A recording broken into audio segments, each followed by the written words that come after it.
A mother of a sick child.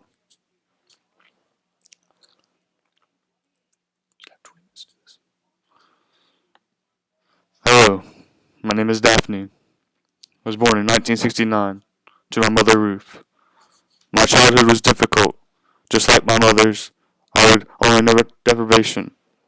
The good thing was I got to go to school, where I learned to read, write, and count. In 1985, I gave birth to my daughter. But the second child is where the story begins. When I was pregnant with him, he didn't occupy as much space in my womb as I would think. In 1988, in December, I remember telling my mother, sisters, and friends that I thought I was 8 months along. They just laughed at me. My younger sister, Cynthia, would always be the one to tease me, ask about how I got pregnant. It was just so annoying. She would always ask who the father was. I refused to tell her and give her no hint. My son was in bad health. I remember him just being so tiny, but I named him Zoli Nikosi. I had him in a clinic. He was so ill and showed no signs of getting better. He still had trouble breathing. His nasal passages were severely clogged, and his adenoids and tonsils were swollen. The inside of his mouth was so badly blistered, and the chronic cough was just the worst. I felt so bad knowing he had started to die right when he was born. Right before my eyes, I saw him gaining no weight because he ate nothing and nursed sparingly. I thought he was just shrinking in front of me, and that was just shortly after his birth.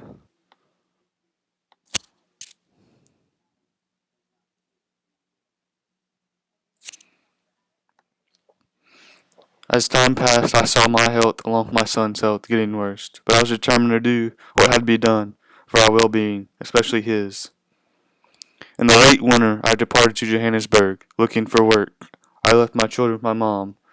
I got a job as a sweeper and a cleaner by a beauty salon.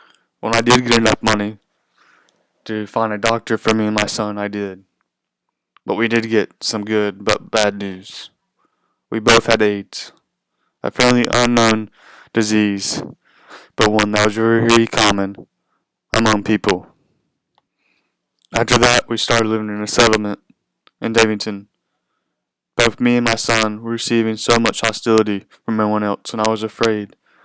I remembered hearing about a place called the Guest House, and I decided to take us there to check it out. I was so exhausted, I was not fully able to take care of him, but a man named Mark Allen was able to help us, and I asked him if my son could stay there, and he said yes. That was the best news I ever had, but when I returned, I also got some good news. The approval from my family had shown. They started to accept me again. Shortly after that, the guest house closed down, but a woman named Gail Johnson took in my son with her family, which I approved. I would call every 10 days to check on him. Sometimes they would come visit me, and sometimes I would travel to them. That traveling was the worst. The journey was just so brutal. I remember him being in better health. He had gained some weight, but still was sick.